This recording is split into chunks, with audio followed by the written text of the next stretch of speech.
যেই মানুষ তার আসল ঠিকানার কথা ভুলে গিয়েছে, সেই মানুষটাকে সঠিক ঠিকানা দেখানোর জন্যে, সঠিক পথ দেখিয়ে দেওয়ার জন্যে একজন বার্তা মেসেঞ্জার আল্লাহ রাব্বুল আলামিন পৃথিবীর ভিতরে পাঠিয়েছেন। ওনার নামই হলো মুহাম্মদুর রাসূলুল্লাহ সাল্লাল্লাহু আলাইহি ওয়াসাল্লাম।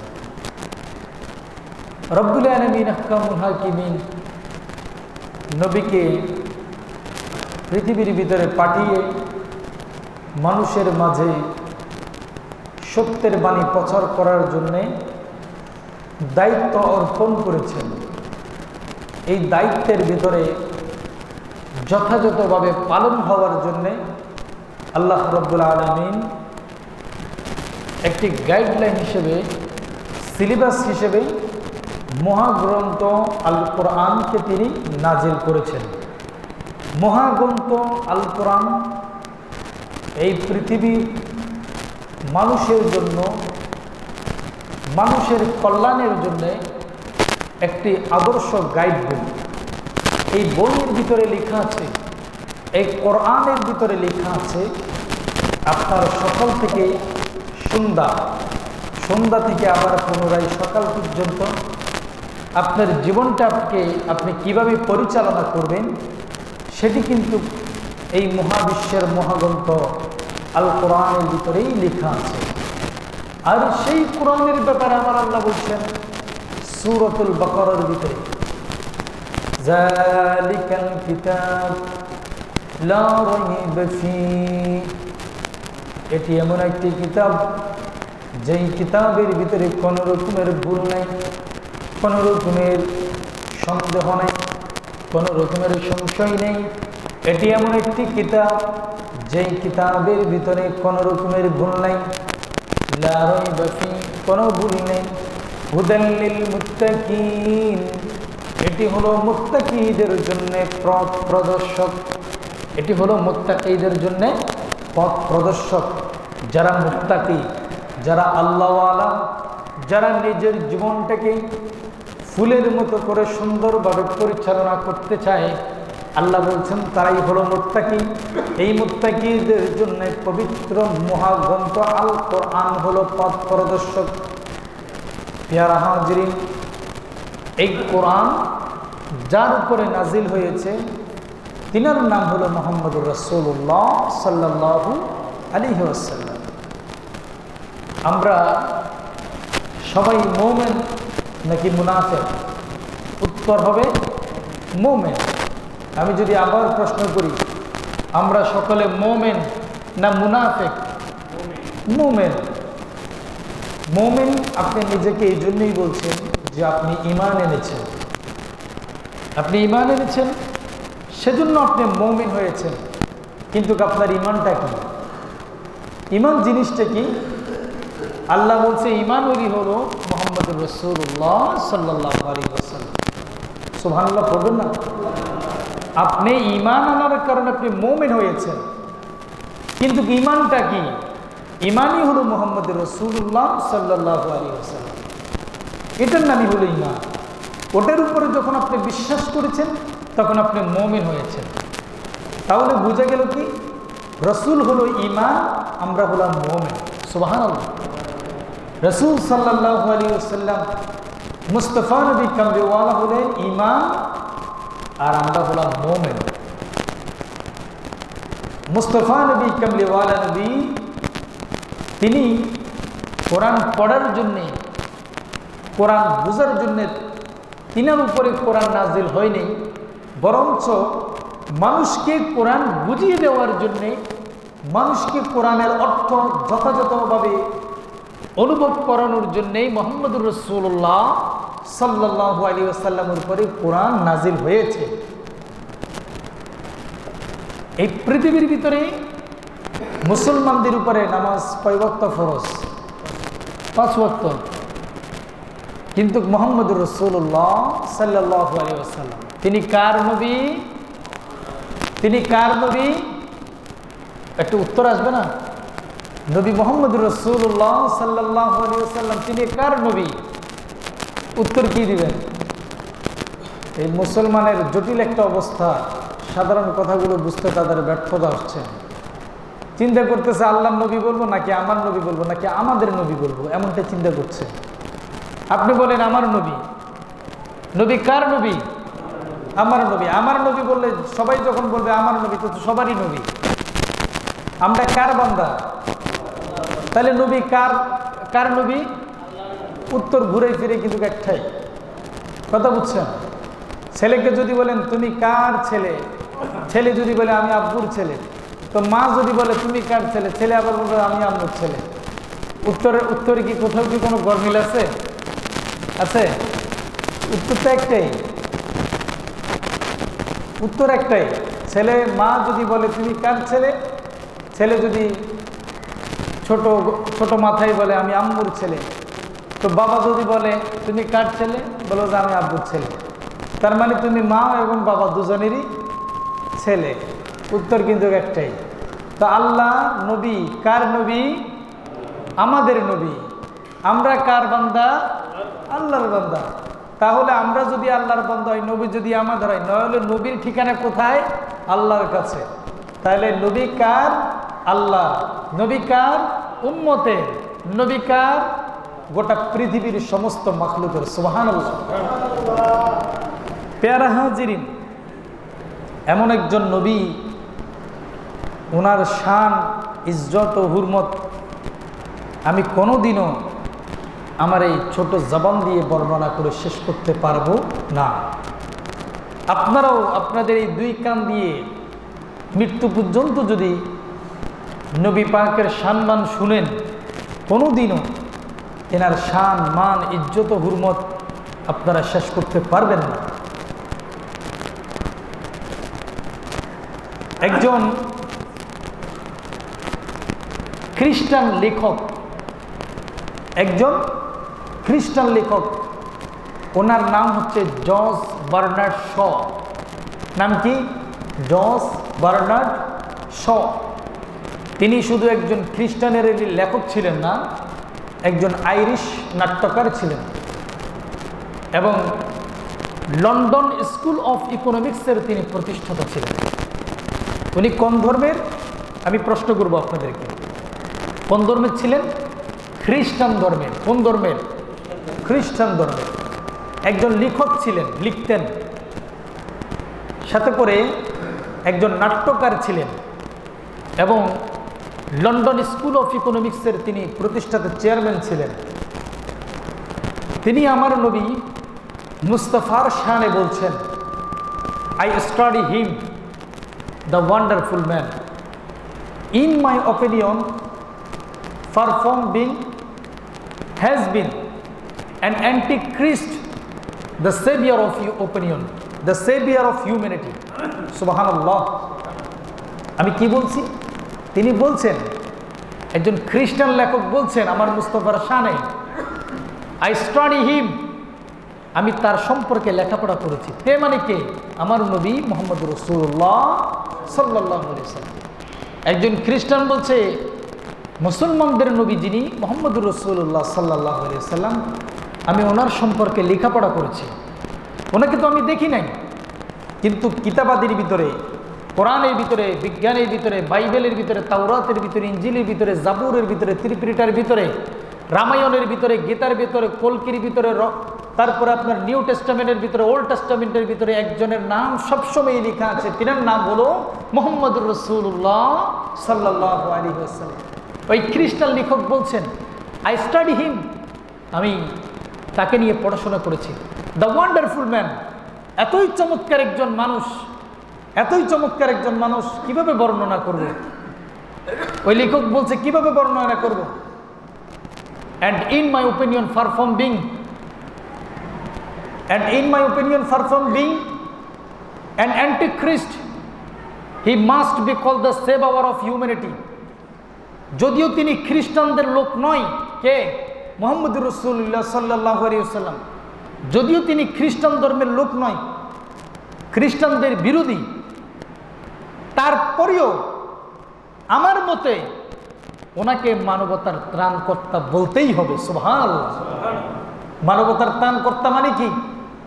যিনি না খেয়ে মানুষকে খাওয়িয়েছেন, যিনি মানুষের বিপদে ঝাঁপিয়ে পড়েছেন, যিনি মানুষের জন্য নিজেকে দান-দানকে শহীদ করে দিয়েছেন, যিনি সত্যকে প্রতিষ্ঠা করার জন্য নিজের দাঁত মোবারককে উহুদের ময়দানে শহীদ করেছেন, তিনি হলেন মানবতার ত্রাণকর্তা। বলছেন কে? আমি না আপনি নাকি খ্রিস্টান? খ্রিস্টান বলছেন, খ্রিস্টান বলছেন, in my opinion far from being an antichrist, যদিও খ্রিস্টান বিরোধী হয়, হি মাস্ট বি কল, তাকে অবশ্যই ডাকতে হবে দ্য সেভিয়র অফ হিউম্যানিটি, মানবতার ত্রাণকর্তা। সুবহানাল্লাহ। এই সম্মান আমার রসুলকে দিয়েছেন কে? মুসলমান আজকে নবীকে চিনছে না। এটা কে বলেছেন? একজন খ্রিস্টান, জর্জ বার্নার্ড শ। শুধু কি তাই? বৌদ্ধ ধর্মের মানুষে কি বলে একটু শুনবেন? একটু শুনতে চান? বৌদ্ধ ধর্মে থেকে আমার রসুলের শানে কি বলছে একটু যদি শুনতে চান, গভীর মনোযোগ। একজন বৌদ্ধদের গুরু, তিনার নাম হলো তেনজিং গিয়াৎসো দালাই লামা। তেনজিং গিয়াৎসো দালাই লামা বৌদ্ধদের গুরু। তিনি একটি ইন্টারন্যাশনাল কনফারেন্সের ভিতরে, ইন্টারন্যাশনাল কনফারেন্স হলো যেই সমাবেশের ভিতরে শুধু নিজের দেশের মানুষ নয়, গোটা পৃথিবীর মানুষ আছে একটা সমাবেশের ভিতরে। ওই সমাবেশগুলোকে বলা হয় ইন্টারন্যাশনাল কনফারেন্স। ওই ইন্টারন্যাশনাল কনফারেন্সের ভিতরে বৌদ্ধদের গুরু, বৌদ্ধ ধর্মের গুরু তেনজিং গিয়াৎসো দালাই লামা তিনি বলছেন, কি বলছেন? যে the last Messenger of the Muslim community is an disputed leader. সুবহানাল্লাহ। কি বলছেন? The last Messenger of the Muslim community is an undisputed leader. অর্থাৎ মুসলমানদের শেষ নবী, মুসলমানদের শেষ রসুল, তিনি অবশ্যই একজন অবিসংবাদিত নেতা। সুবহানাল্লাহ। অবিসংবাদিত নেতা। অবিসংবাদিত নেতা কাকে বলা হয়? অবিসংবাদিত নেতা হলেন তিনি, যিনি যখন কোনো আন্দোলনের ডাক দিয়েছেন, তিনার দেশের মানুষ তো দূরের কথা, পৃথিবীর কোনো মানুষ ওই আন্দোলনের বিরোধিতা করেন নাই। যিনি যখন কোনো ঐক্যের ডাক দিয়েছেন, ওই ঐক্যের ভিতরে সমস্ত মানুষ ঝাঁপিয়ে পড়েছে এবং সেই ঐক্যটাকেই পৃথিবীর সমস্ত মানুষ এক বাক্যে বলেছে এটাই সঠিক। এই ধরনের নেতা যারা, তাদেরকে বলা হয় অবিসংবাদিত নেতা। সুবহানাল্লাহ। তো বৌদ্ধ ধর্মের একজন গুরু তেনজিং গিয়াৎসো দালাই লামা, তিনি আমার রসুলের শানে বলছেন, the last Messenger of the Muslim community is an undisputed leader. অর্থাৎ মুসলমানদের নেতা একজন অবিসংবাদিত নেতা। তিনি যখনই মুসলমানদেরকে ঐক্যের ডাক দিয়েছেন, পৃথিবীবাসীকে আদর্শের দিকে ডাক দিয়েছেন, পৃথিবীবাসীকে তিনি সতের দিকে ডাক দিয়েছেন, পৃথিবীর সমস্ত মানুষ বলেছেন এই নেতা যে কাজ করে যাচ্ছে এটাই সঠিক, এটাই সঠিক, এটাই হলো সত্যের পথ, এটাই হলো সত্যের মাপকাঠি। এক বাক্যে গোটা পৃথিবীর মানুষ যখনই বলেছেন এই কথা, তখনই ওই নেতাকে বলা হয় আনডিসপিউটেড লিডার, অর্থাৎ অবিসংবাদিত নেতা। এই নেতার উপরে কোনো মানুষের কোনো রকমের দ্বিধাদ্বন্দ্ব নাই, নাই, নাই। সুবহানাল্লাহ। আরো জোরে বলেন সুবহানাল্লাহ। আল্লাহু আকবার। আমরা তো সেরকম একজন নবী পেয়েছি। অনুধাবন করার বিষয় বুঝতে হবে। খ্রিস্টানারি থেকে শুনেছেন, বৌদ্ধ ধর্মের কথা শুনেছেন, হিন্দু ধর্মে কি বলে আছে না নাই? হিন্দু ধর্মের সম্পর্কে আমার রসুলের শানে কি বলছে? কল্কির অবতার 23 নম্বর পৃষ্ঠার ভিতরে লেখা আছে। কল্কি অবতার, হিন্দুদেরকে জিজ্ঞেস করলে আপনারা খবর পাবেন, তাদের একটা ধর্মের গ্রন্থের নাম হলো কল্কি অবতার। আমাদের যেরকম ধর্মগ্রন্থের ভিতরে কোরআন আছে, হাদিস আছে, ইজমা আছে, কিয়াস আছে, কোরআনের ভিতরে কোরআন তাফসীর, তাফসীরের ভিতরে নানান ধরনের তাফসীর, তাফসীরে জালালাইন, তাফসীর ইবনে কাসির, তাফসীরে রুহুল বায়ান, তাফসীর আব্বাস, তাফসীরে জালালাইন, এই ধরনের যত তাফসীর আছে তাফসীরের জগতে।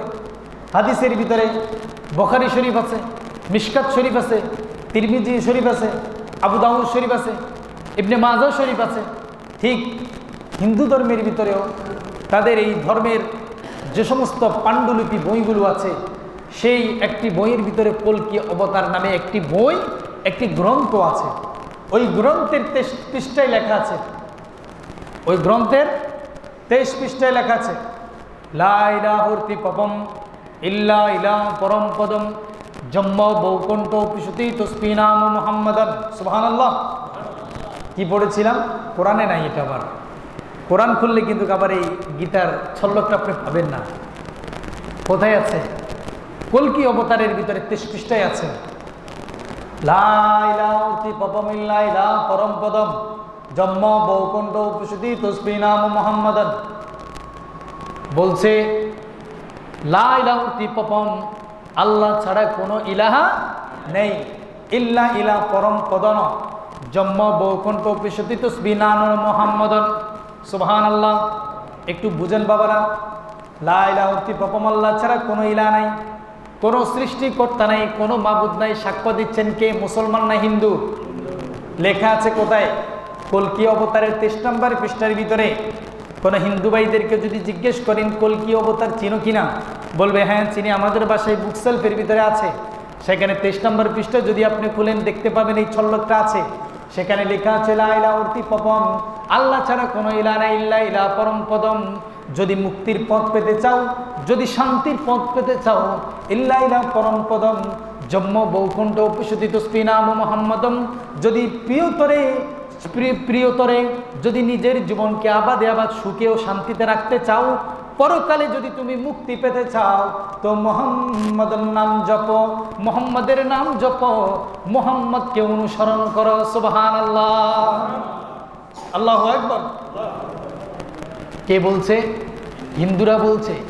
লেখা আছে যদি পরকালের মুক্তি পেতে চাও, পরকালের যদি শেষ ঠিকানা জান্নাত পেতে চাও, পরকালের শেষ ঠিকানা যদি তুমি স্বর্গ পেতে চাও, তাহলে ওই স্বর্গ পেতে হলে এই দুনিয়ার ভিতরে তসবিহ নাম মুহাম্মাদান, মুহাম্মাদের নাম জপ। সুবহানাল্লাহ। আল্লাহু আকবার। এই হিন্দু ধর্মের ভিতরে, বৌদ্ধ ধর্মের ভিতরে, খ্রিস্টান ধর্মের ভিতরে, মুসলমানদের মহাগ্রন্থ আল কোরআনের ভিতরে, আরো বিভিন্ন ধর্ম, বিশ্বের যত বড় বড় গ্রন্থ রয়েছে, সমস্ত গ্রন্থের ভিতরে আমার মুস্তাফার শানে লেখা হয়েছে। সুবহানাল্লাহ। গত সপ্তাহে বলেছিলাম তাওরাতের ভিতরে লেখা ছিল কার নাম? মুহাম্মাদের নাম। একজন ইহুদিদ যখন ওই তাওরাত পড়তে লাগলো, তাওরাতের ভিতরে আমার নবীর নাম পেয়েছিল, আর হিংসা করে নবীর নামখানা কেটে দিয়ে আগুনে পড়িয়ে দিয়েছিল। দ্বিতীয় সপ্তাহে যখন আবার তাওরাত পড়ছে, সেই তাওরাতের ভিতরে একবার কেটেছিল 3 জায়গায়, এখন 3-এর পরিবর্তে 6 জায়গায় আমার মুহাম্মাদের নামের প্রশংসা চলে আসলো। সুবহানাল্লাহ। তাহলে বোঝা গেল কি? এটি এমন একজন ব্যক্তি, এমন একজন সত্তা, এমন একজন মানুষ, এমন একজন রাসূল, জিনার নাম, জিনার শান এই পৃথিবীর ভিতরে কোনো মানুষ যদি বন্ধ করতে চায়, বরঞ্চ ওই শান কোনোদিন বন্ধ হবে না, আগুনের মতো আরো ধাউ ধাউ করে উপরের দিকে উঠে যাবে। সুবহানাল্লাহ। আল্লাহু আকবার বলবেন। প্রিয় ভাইয়েরা আমার, গভীর মনোযোগ। আল্লাহ রাব্বুল আলামিন মহাগ্রন্থ আল কোরআনের ভিতরে বলছেন, ওয়া ইন্নাকা লাআলা খুলুকিন আযীম, ওয়া ইন্নাকা লাআলা খুলুকিন আযীম। নিশ্চয় আপনার চরিত্র, নিশ্চয় আপনার চরিত্র অধিক মহান, আপনার চরিত্র পূত পবিত্র। কার কথা বলছেন? আমার নবীর কথা বলছেন আমার আল্লাহ কোরআনের ভিতরে, ওয়া ইন্নাকা লাআলা খুলুকিন আযীম। আপনার চরিত্র পূত পবিত্র। সুবহানাল্লাহ। আমার আল্লাহ বলছে কোরআনে হলো আপনার চরিত্র, কোরআন হলো আপনার চরিত্র। আমার নবীর চরিত্র কি? মহাগ্রন্থ আল কোরআন। প্রিয় ভাইয়েরা আমার, গভীর মনোযোগ। কোরআন যখন আমরা পড়ি তখন অজু করে পড়ি না অজু ছাড়া পড়ি? অজু করে পড়ি। কোরআনকে আমরা পায়ের নিচে রাখি না মাথার উপরে রাখি? মাথার উপরে রাখি। এক কথাই কোরআনকে ঘরের ভিতরে উঁচু জায়গার ভিতরে রাখি। কোরআন যখন হাত থেকে পড়ে যায় তখন আমরা কোরআনকে হাতে তুলে মাটি থেকে তুলে চুমু খাই, আর কোরআনের স্পর্শ নিয়ে কোরআন থেকে আমরা ক্ষমা চাই। কেন? কারণ আমরা বলি এই কোরআনের ভিতরে কালো কালো অক্ষরে যেই লেখাগুলো রয়েছে সেগুলো এই পৃথিবীর কারো কোনো কথা নয়, এই পৃথিবীর কোনো রাজা বাদশার নেতা লিডারের কথা নয়, কোনো রানী বিলকিসের কথা নয়, এই পৃথিবীর ভিতরে কোনো জিন ও ইনসানের কথা নয়। এই কথাগুলো স্বয়ং আমার আল্লাহ রব্বুল আলামিনের কথা ওই বইয়ের ভিতরে লেখা হয়েছে। সেজন্য এই বইয়ের নাম হলো আল কোরআন। আর এই কোরআনকে আমরা মুসলমান নই, গোটা পৃথিবীর মানুষ এই কোরআন থেকে অনুসন্ধান করে করে করে করে নিজের জীবনের জন্য, নিজের পথের জন্য এই কোরআন থেকে পথকে বেছে নিচ্ছে। ফলে এই কোরআন গোটা পৃথিবীর মানুষের কাছে অতি মূল্যবান হয়ে দাঁড়িয়েছে। সুবহানাল্লাহ। আর আমার আল্লাহ বলছে, হে রাসূল, হে নবী, হে কামলিওয়ালা নবী, মুস্তাফা নবী, ওয়া ইন্নাকা লাআলা খুলুকিন আযীম, নিশ্চয় এই কোরআন হলো আপনার চরিত্র। সুবহানাল্লাহ। এই কোরআন হলো আপনার চরিত্র। আমার আল্লাহ সূরাতুল বাকারার প্রথম নম্বর আয়াতের ভিতরে, তারপরের আয়াতের ভিতরে বলছেন, যালিকাল কিতাবু লা রাইবা ফীহি হুদাল লিল মুত্তাকিন। এটি এমন একটি কিতাব যেই কিতাবের ভিতরে কোনো রকমের ভুল নাই।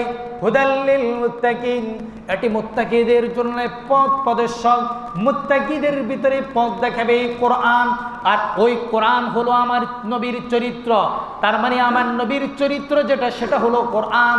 তো জিনার চরিত্র হলো কোরআন, ওনার চরিত্রের ভিতরে কোনো রকমের ভুল ভ্রান্তি থাকতে পারে না। এই জন্য গোটা পৃথিবীর মানুষ আমার নবীকে নিয়ে রিসার্চ করতে বসলেন, আমার নবীকে নিয়ে লিখতে বসলেন। লিখতে লিখতে লিখতে লিখতে যে সমস্ত মানুষরা আমার নবীর শান লিখতে বসেছেন, সে সমস্ত মানুষরা গোটা পৃথিবীর ভিতরে এত এত এত এত দামি হয়ে গিয়েছেন। জমানার সবচেয়ে বড় কুতুব তাদেরকে বলা হয়, যিনি আমার নবীর মুস্তাফার শান পৃথিবীর মানুষকে বলে বলে বেড়াইয়েছেন, যিনি আমার মুস্তাফার শান পৃথিবীর মানুষকে বলেছেন, তিনি হয়েছেন জমানার সবচেয়ে বড় ওলি, কুতুবুল আউলিয়া। কুতুবুল আউলিয়া, কুতুবুল আউলিয়া শেখ সৈয়দ মীর মুহিউদ্দিন আব্দুল কাদের জিলানী রাদিয়াল্লাহু তাআলা আনহু, যিনি আমার নবীর শান সারাদিন মুখের ভিতরে নিয়ে নিয়ে মানুষের দুয়ারে দুয়ারে গিয়ে আমার নবীর শান বর্ণনা করেছেন। তিনি হয়েছেন খাজা আতাই রসুল হিন্দুস্তান, খাজা গরিবে নওয়াজ, যিনি আমার মুস্তাফার শান মুখে নিয়ে মানুষের দুয়ারে দুয়ারে আমার মুস্তাফার শান বর্ণনা করেছেন। তিনি হয়েছিলেন জবনার বড় শাহজালাল শাহফরানি আমিনী রহমাতুল্লাহ আলাইহি, যিনি আমার নবীর শানমান মুস্তাফার শানমান বর্ণনা করেছেন। তিনি এই পৃথিবীর গোটা বিশ্বের ভিতরে তিনি সবচেয়ে বড় ওলি হয়ে দাঁড়িয়েছেন। আর যিনি আমার মুস্তাফার বিরুদ্ধে, আমার নবীর বিরুদ্ধে কলম ধরেছিলেন, তিনি এই পৃথিবীর ভিতরে আবু জাহেল আবু লাহাব হয়ে গিয়েছিলেন। জোরে বলুন নাউজুবিল্লাহ। প্রিয় ভাইয়েরা আমার, মুস্তাফার শান যিনি হৃদয়ের ভিতরে লালন করবেন, তিনাকে পৃথিবীর ভিতরে কেউ দেখতে হবে না, পৃথিবীর সমস্ত জগৎবাসী তিনাকেই অনুসরণ করবে। সুবহানাল্লাহ। প্রিয় ভাইয়েরা আমার, গভীর মনোযোগ। শাহজালালের বাড়ি কোথায়? শাহপরানের বাড়ি কোথায়? আমানত শাহর বাড়ি কোথায়? মখদুম শাহর বাড়ি কোথায়? বড় পীর আব্দুল কাদের জিলানীর বাড়ি কোথায়? এই পৃথিবীর ভিতরে আমার মুস্তাফার শান, আমার আল্লাহর তাওহীদের দাওয়াত মানুষের দুয়ারে দুয়ারে বর্ণনা করেছেন বিদায় আমার আল্লাহ তাদের সম্মানকে এমন বেশি বুলন্দ করেছিলেন যে পৃথিবীর ভিতরে গোটা লক্ষ লক্ষ মানুষ তাদের মাজারের ভিতরে যায়, কবরের ভিতরে যায় তাদেরকে জিয়ারত করার জন্য। সুবহানাল্লাহ। আর আপনি মুসলমান হয়েছেন, আপনি মুসলমান হয়ে ইন্তেকাল করেছেন, ইন্তেকালের পরের দিনই আপনার ছেলে আপনার কবরে যায় না জিয়ারত করার জন্য, ঠিক না বেঠিক? আপনি তো মুসলমান, পৃথিবীর কেউ আপনার কবর জিয়ারত করতে হবে না, কিন্তু আপনার ছেলেই তো আপনার কবর জিয়ারত করবে, আপনার নাতি তো আপনার কবর জিয়ারত করবে। কিন্তু দুঃখের বিষয়, আপনাকে কবর দেওয়ার পর পরেই সবাই চলে গিয়েছেন, পরের দিন একটা মানুষকেও আর খুঁজে পাবেন না আপনার কবর জিয়ারত করার জন্যে। কেন ভাইয়েরা? কারণ আপনি তো মুসলমান, আপনার তো কবর জিয়ারত করার কথা। কিন্তু আমার আল্লাহ বলছে, বান্দা পৃথিবীর ভিতরে তুমি নাম ছিলে মোহাম্মদ, তোমার নাম ছিল আবুল কাসেম, তোমার নাম ছিল আবুল হাসেম, নাম তো তোমার মুসলমান ছিল, কিন্তু কাজগুলো তোমার ইসলাম বিরোধী ছিল। ফলে তুমি কবরবাসী হয়েছো তা ঠিক, এই পৃথিবীর জমিন থেকে তুমি বিদায় নিয়েছো তা ঠিক, কিন্তু কোন মানুষ ওই পৃথিবীর জমিনে তোমাকে আর এক সেকেন্ডের জন্য মনে রাখবে না। কারণ তোমার মনের ভিতরে আমার নবীর মহব্বত ছিল না, আমি আল্লাহর মহব্বত ছিল না।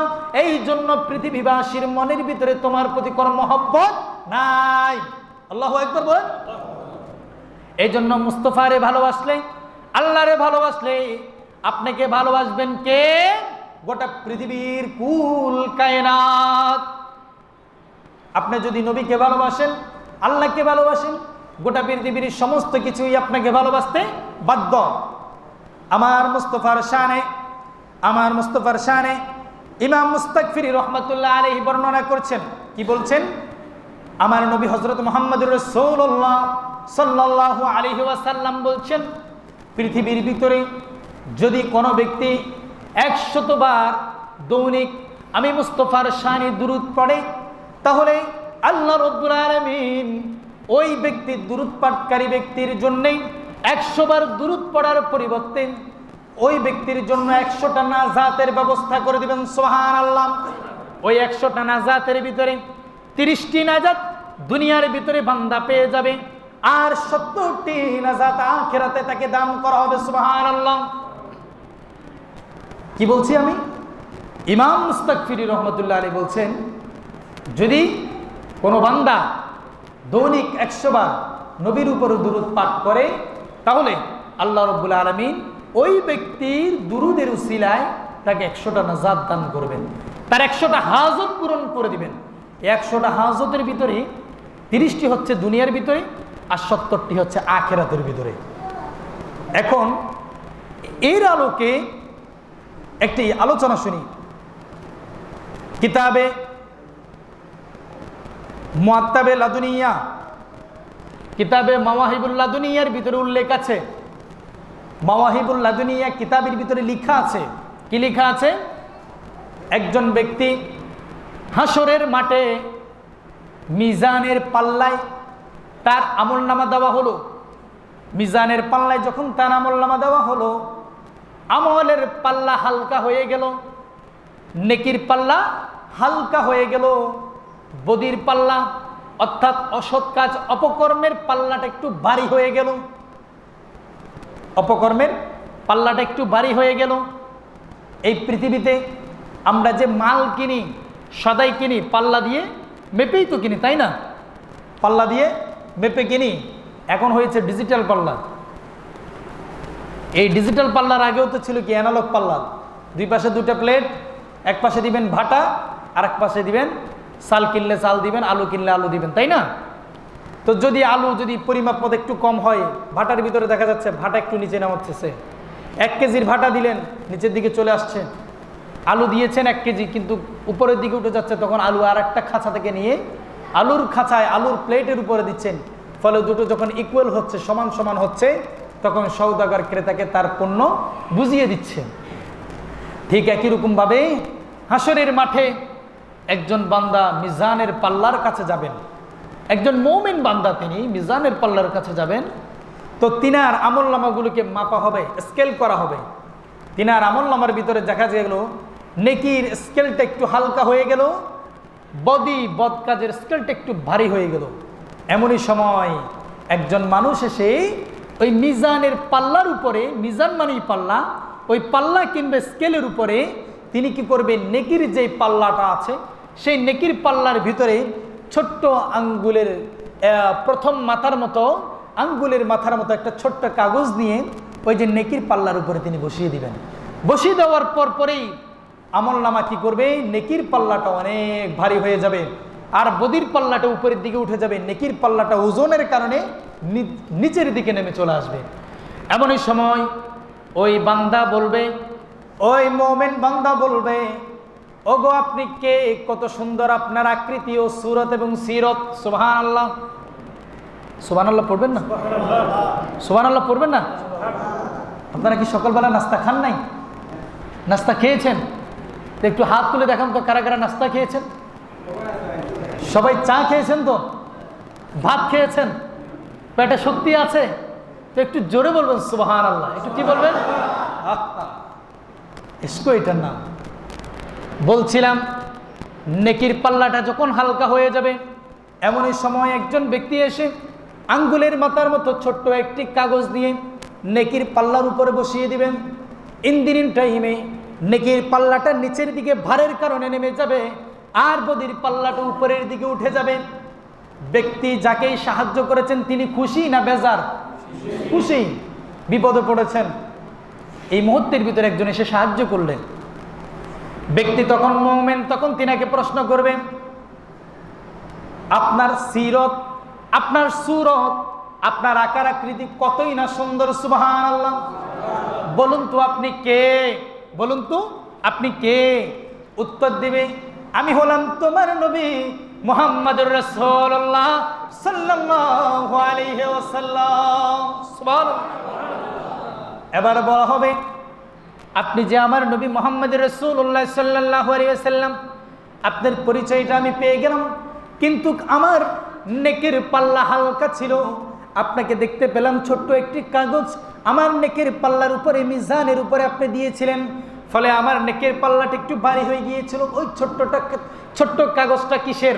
ছোট্ট কাগজটা কিসের? আমার নবী বলবে, এই ছোট্ট কাগজের ভিতরে লেখা ছিল, তুমি যখন দুনিয়ার ভিতরে ছিলে, তুমি যখন দুনিয়ার ভিতরে ছিলে, শুক্রবার দিন তুমি যখন মসজিদে গিয়েছিলেন, তুমি তখন খতিব সাহেবের সাথে সাথে আমার উপরে তুমি দুরূদ পাঠ করেছিলেন।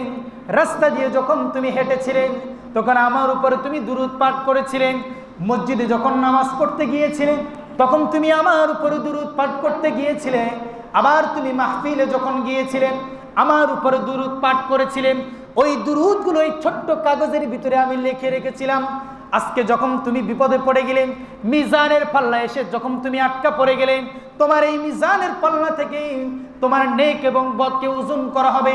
যদি নেকির পাল্লা ভারী হয়ে যায় তুমি যাবে জান্নাতে, আর যদি বদের পাল্লা ভারী হয়ে যায় তুমি যাবে জাহান্নামে। কিন্তু আমি মুস্তাফার কামলিওয়ালার উপরে তুমি যে দুরূদ পড়েছিলেন, আমি ছিলাম রওজা শরীফে আর তুমি ছিলে দুনিয়ার জমিনে। আমি ছিলাম রওজা শরীফে আর তুমি ছিলে ফুলতলার মসজিদের ভিতরে। তুমি হুজুর